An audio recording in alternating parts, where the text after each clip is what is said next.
Estimados alumnos, estamos nuevamente reunidos para tocar los temas importantes del derecho internacional público, de la modalidad distancia.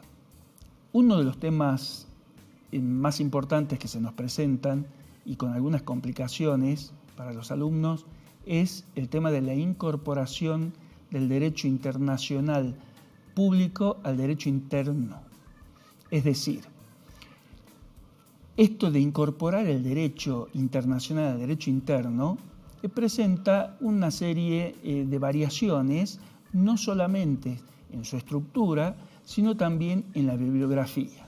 Por eso es que nosotros vamos a dejar sentado cuál es la postura de la cátedra, que está en numerosos libros y bibliografías en las cuales se comparte, y otros que pertenecen a otro tipo de postura, pero queremos dejar sentado cuál es la postura de la cátedra. Antes que nada, decimos que la incorporación del derecho internacional al derecho interno está vinculada a que una vez que se incorporó este ordenamiento jurídico internacional, ya estamos en presencia del derecho interno. Es decir, ya es parte del derecho del Estado. Ya se incorporó ese ordenamiento jurídico y una vez que se incorpora el ordenamiento jurídico, comienza a funcionar como ordenamiento interno. Es decir, como son nuestras propias leyes y como son nuestros propios ordenamientos propios de las distintas materias del derecho. Es decir, como si fueran el derecho civil, el derecho penal, el derecho administrativo, el derecho laboral, el derecho de familia, sucesiones, es exactamente igual. Se incorporó, pero tenemos que incorporarlo primero. Esta incorporación tiene pasos a seguir. Y esos pasos, queremos dejarlo bien establecido, son similares a los pasos para la celebración de un tratado, pero no son iguales. Es decir, tienen cierta similitud, con lo cual muchas veces se presenta la confusión entre si estos pasos de incorporación del derecho internacional al derecho interno son los mismos que la de la celebración de un tratado. Dejamos establecidos que no son los mismos, pero sí son parecidos. Por eso, cuando nosotros tratamos de elaborar esta doctrina, lo hacemos de la manera más detallada posible. En primer lugar, decimos que cuáles son los pasos para que el ordenamiento jurídico internacional se incorpore al ordenamiento jurídico propio, al ordenamiento jurídico interno, al orden nuestro, para que nosotros podamos desarrollarlo como si fuera propio y nacido de origen del Estado. El primer paso a cumplir es el de la negociación, similar al de la celebración de un tratado. Se negocia cuál es el ordenamiento jurídico internacional que se quiere incorporar. Yo ya lo conozco, no lo tengo que negociar para luego aceptarlo. Ya está, existe ese ordenamiento jurídico, lo que yo voy a negociar es la incorporación al ordenamiento jurídico interno. Existe el tratado, ya se firmó ese tratado, ya se celebró ese tratado y lo queremos incorporar. Nos parece útil a nuestro derecho, nos parece adecuado, nos parece conforme a nuestro ordenamiento jurídico, por lo tanto, lo queremos incorporar. Entonces, lo primero que hacemos es negociar ese ordenamiento jurídico que se manifiesta a través de un tratado. Nosotros dijimos que los tratados y las convenciones son una de las fuentes principales del ordenamiento jurídico. Entonces, queremos incorporarlo y lo hacemos a través de la negociación. ¿Quién negocia por parte del Estado la incorporación? ¿Quién va a formar parte de esta negociación? Solamente el Poder Ejecutivo. Lo hará a través de sus distintos órganos, desde el jefe de Estado hasta el ministro de Relaciones Exteriores. Pero de allí es exclusivamente del Poder Ejecutivo quien lo va a negociar a ese tratado, a ese ordenamiento jurídico internacional para incorporarlo al ordenamiento jurídico interno. El segundo paso es el de la firma. Estoy firmando la incorporación del tratado. Es decir, quiero saber quién va a firmar y quién está autorizado desde el punto de vista del Estado a incorporar ese ordenamiento jurídico.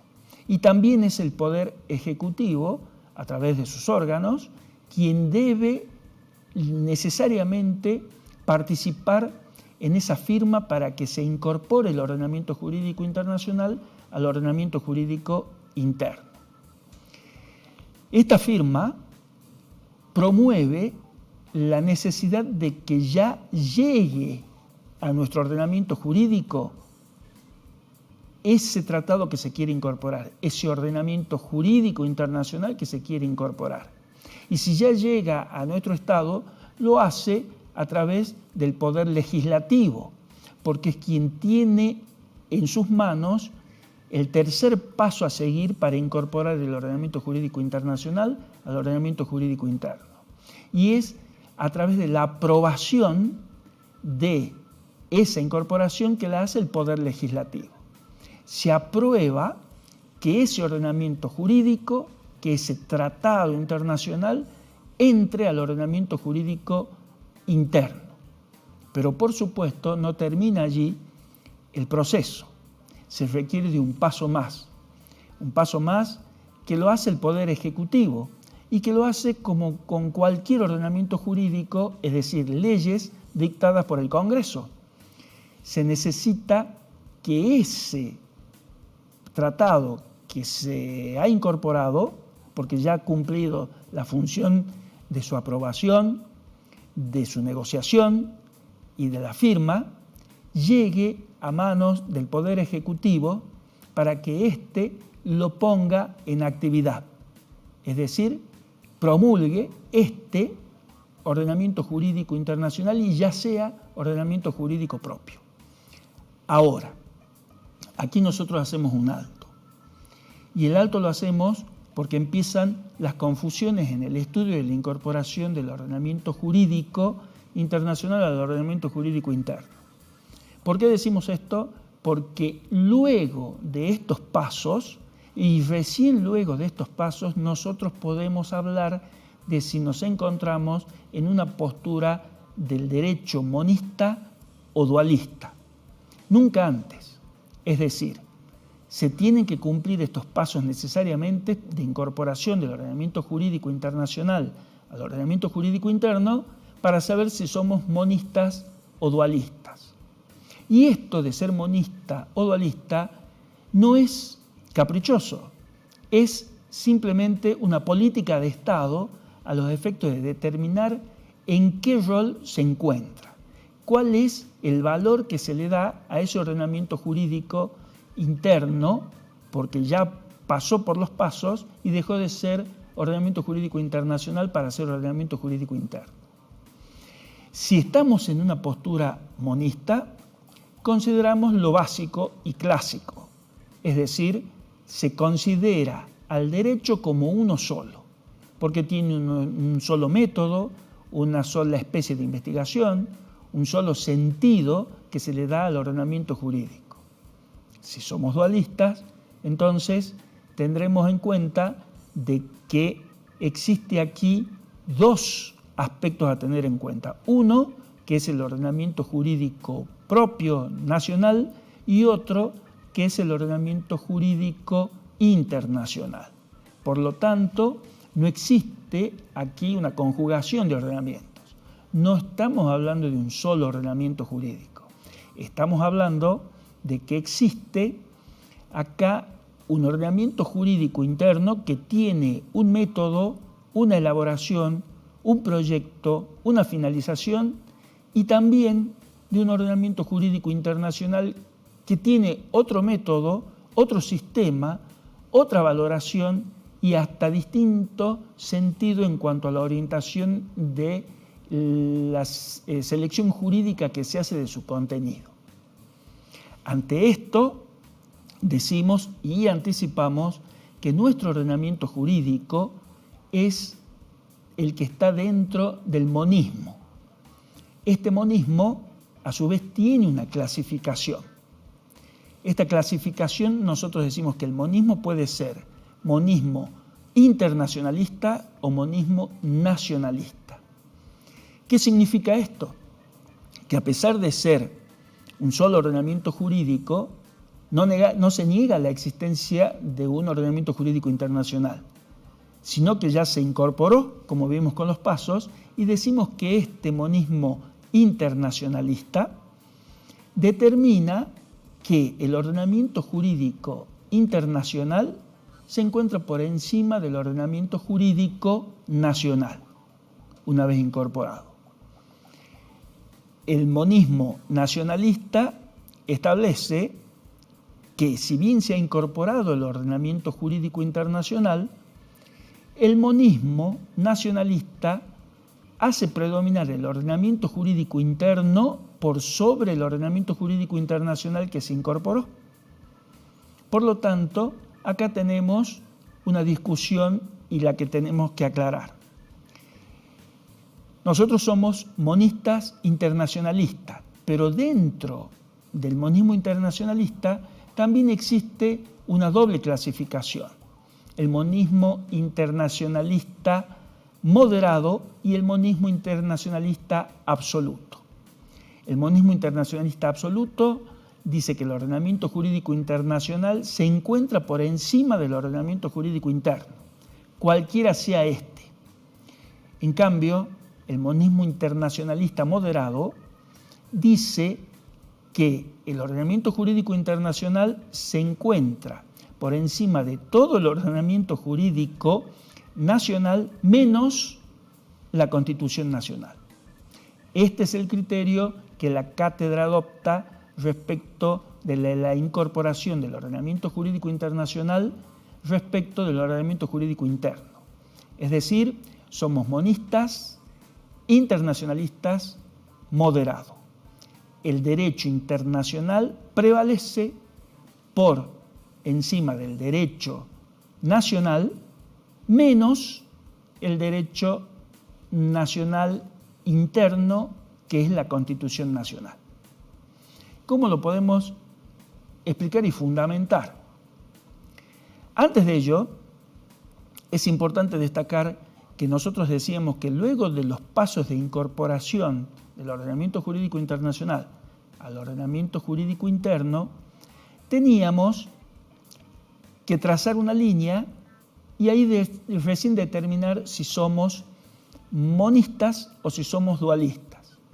Una de las características de ser monistas es que ese ordenamiento jurídico internacional incorporado, al considerarse el ordenamiento jurídico uno solo, sea internacional o nacional, una vez aprobado y ratificado por el Poder Ejecutivo, este ordenamiento jurídico comienza a funcionar automáticamente ante la necesidad de su requerimiento. En cambio, en el caso de haber tomado la postura dualista, ¿qué hacen los estados que se consideran como política de Estado? Tener su ordenamiento jurídico dualista. Una vez que se cumplieron los pasos que nosotros indicamos, tanto por el Poder Ejecutivo y por el Poder Legislativo, se requiere otro ordenamiento jurídico simple que surge del Poder Legislativo nuevamente en su intervención a los efectos de darle protagonismo a este ordenamiento jurídico que se incorporó, porque con la tesitura dualista decimos que existen dos ordenamientos distintos. Si bien se lo incorporó, hay que darle la necesaria intervención para que de esa manera pueda funcionar a través nuevamente de una ley que lo pone en ejercicio por parte del Poder Legislativo. Pero acá se presenta otro inconveniente. Uno de los inconvenientes más importantes es que una cosa es hacer operativo el ordenamiento jurídico que se incorporó porque estoy en una tesis dualista, y otra cosa es que el tratado en sí que se incorporó al ordenamiento jurídico interno tenga una doble característica, que puede ser programático u operativo. En el caso de ser programático, va a requerir de la intervención del Poder Legislativo para hacerlo operativo. Y en caso de ser operativo, funcionará por sí mismo.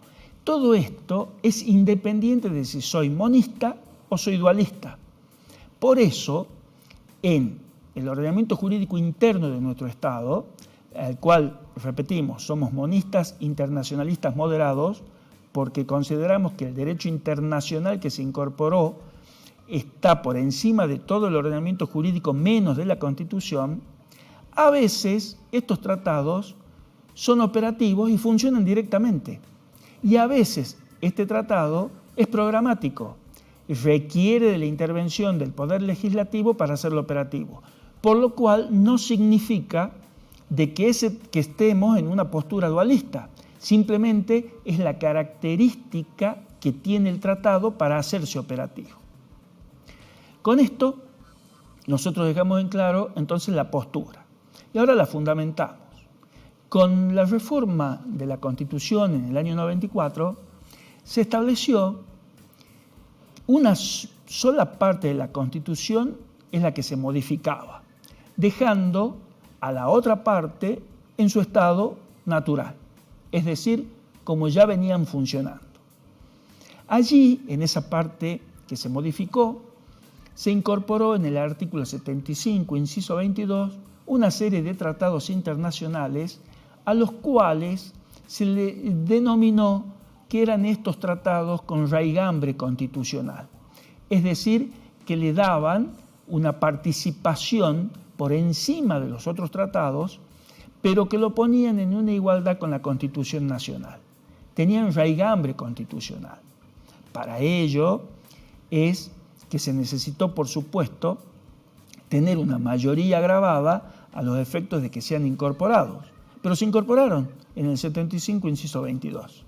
Una vez que se incorporaron en el 75, inciso 22, empezamos a tener nosotros que estudiar en forma correcta. ¿Cómo se estudia esto en forma correcta? Y es que consideremos, en primer lugar, que la primera parte de la Constitución no se modificó y ahí tenemos los artículos 27, 31 y 33 de la Constitución. Y en la segunda parte, donde sí se modificaron, están estos nuevos tratados internacionales con raigambre constitucional. Sin embargo, uno de los fundamentos en los cuales nosotros decimos que se mantiene la postura monista, internacionalista, moderada, es que a varios de estos tratados se tuvieron que hacerle una serie de acuerdos entre todos para que puedan funcionar. Entonces, esta elaboración de los tratados no podían funcionar por sí mismos directamente, sino que se necesitaba hacerles unas modificaciones. Estas modificaciones debían ser conforme a la Constitución Nacional. Por lo tanto, en el orden de prelación nos quedó primero la Constitución, luego los tratados internacionales con raigambre constitucional, luego los tratados comunes y luego las leyes en ejercicio de estas funciones. Con esto, esperamos nosotros haber aclarado el tema de la incorporación del ordenamiento jurídico internacional al ordenamiento jurídico interno. Muchas gracias por su atención. Hasta la próxima.